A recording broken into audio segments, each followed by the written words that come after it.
Well, that sort of brings us to then talking about CPUSA. You work with the Communist Party USA, right? Mhm. Hold on. So I feel like I have to address like an elephant in the room. Isn't that like where some of these like cringe streamers are like associated with, or am I making that up? Like some of the like Haas and So, Jason Hinkle so guy. Haas and Jackson Hinkle. Jackson Hinkle specifically, because I know he tried Okay. to infiltrate my district and Whoa. my club in particular. Um, Jackson Hinkle is not a member of the Communist Party. Okay. Haas is not a member of the Communist Party. Okay. They have been telling their viewers, their followers, whatever you want to call them, that they should infiltrate the Communist Party and take over CPUSA from the revisionists, opportunists, woke SJW communists, whatever their argument is. But they're not even in it. They're not No. even it. And I would say this for anyone that like is on social media and they see like those types of people, ask them what club they're in. Like ask them what district they're in. Like you will never see or like a open Communist Party member on social media not tell you what club they're in. Often we're very proud of it and we want to talk about it. We want to tell you what's happening there, you know. Yeah. And the idea of being secretive about it is not really true when it comes to open communists on social media. You know, like, yeah, the CPUSA is maybe discreet when it comes to like working with unions and stuff, you know, like working with Amazon Labor Union. Okay. You know, most people don't know that one of the first people Chris Smalls hugged when he ran out of the building was a CPUSA member. Like most people don't know that. Which person? Which person? I don't know if they want to like publicly talk about Fair. this. Okay. So I won't say who it is, but one of the first people in that group Have a that guess. they're all celebrating is a CPUSA member. You know, Nice. the New York clubs were heavily involved in organizing with Amazon Labor Union. Do we go and, you know, shout that to the rooftops? No, because of red baiting still in Love your face. 21st century. Mhm. So I think, again, if you see those types of people out there, the Haas followers, sycophants, like ask them what club they're in. Because I guarantee you they won't tell you what club they're in because they're not actually in a club. You know, it's a few thousand people on social media, on Twitch that are honestly fascists. Like they're modern day Strasserites. And that was a vein of the Nazi party back in the 1930s. Like they're a modern day incarnation of that, where it's this fascist iteration that likes to co-opt very overtly socialist rhetoric, socialist policies, even at times. The Strasserites. Strasserism. Oh, it's German. It's a strand of Nazism. I hate Nazis. Do you like Nazis? Quick. No. Oh, that was the right answer. Good job.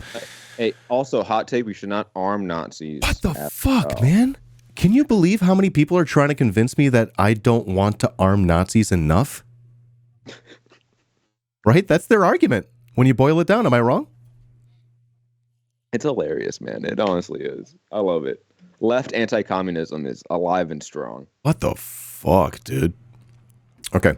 And this is me as not a very good geopolitical understander. I'm like, come on, guys. This is an easy one. Okay. Strasserism, a strand of Nazism, calls for a more radical, mass action, and worker-based form of Nazism, espousing economic anti-Semitism above other anti-Semitic forms to achieve a national rebirth. So it sort of goes to show you that Nazism was not worker-based. So people cannot say it was socialism. It just had the word socialism in the fucking title. Like it was an ethno-state. You might have seen this video, but Dan over at 3 Arrows over on YouTube that does like those long form like video essays. He did the famous one with Jordan Peterson back in the day.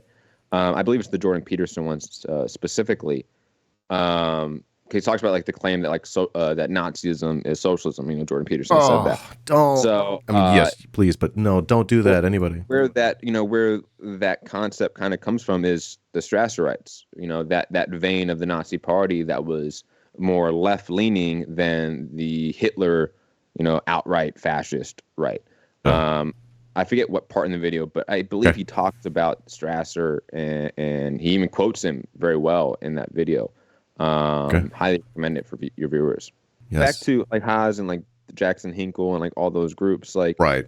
they espouse such a strong version of like American patriotism What the that fuck? that is very in line, and again, commingling it with this leftist rhetoric, right? Mm. This communist rhetoric at times as well, which is a little bit different than the Strasserites. They never outright went like, we're communists, but we're also like American patriots, like go America, fuck yeah. Like they weren't like, we're communists, go Germany. They were like, no, we're not communists.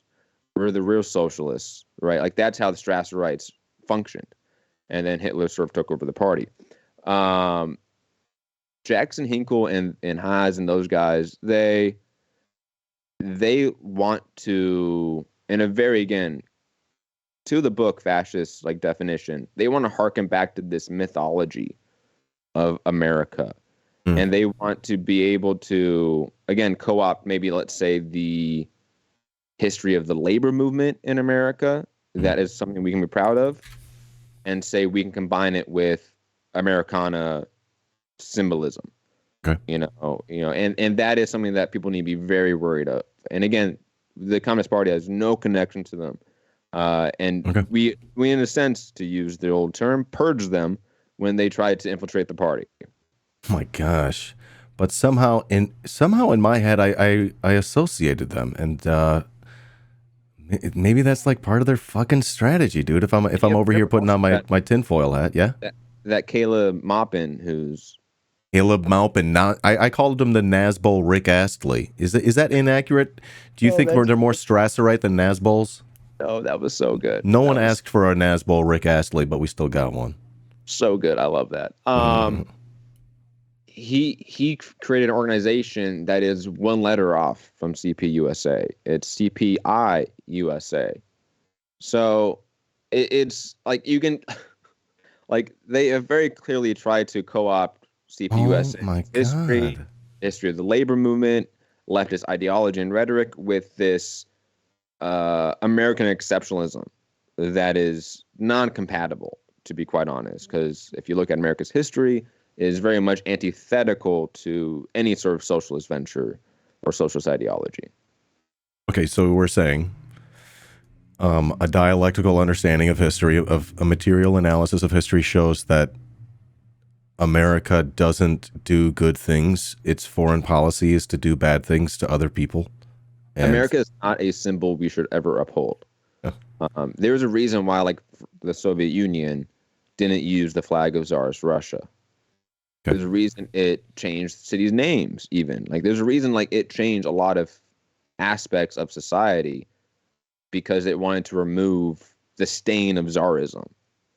Which was, I forget the exact way it was phrased, but like the prison house of nations was what Tsarist Russia was called.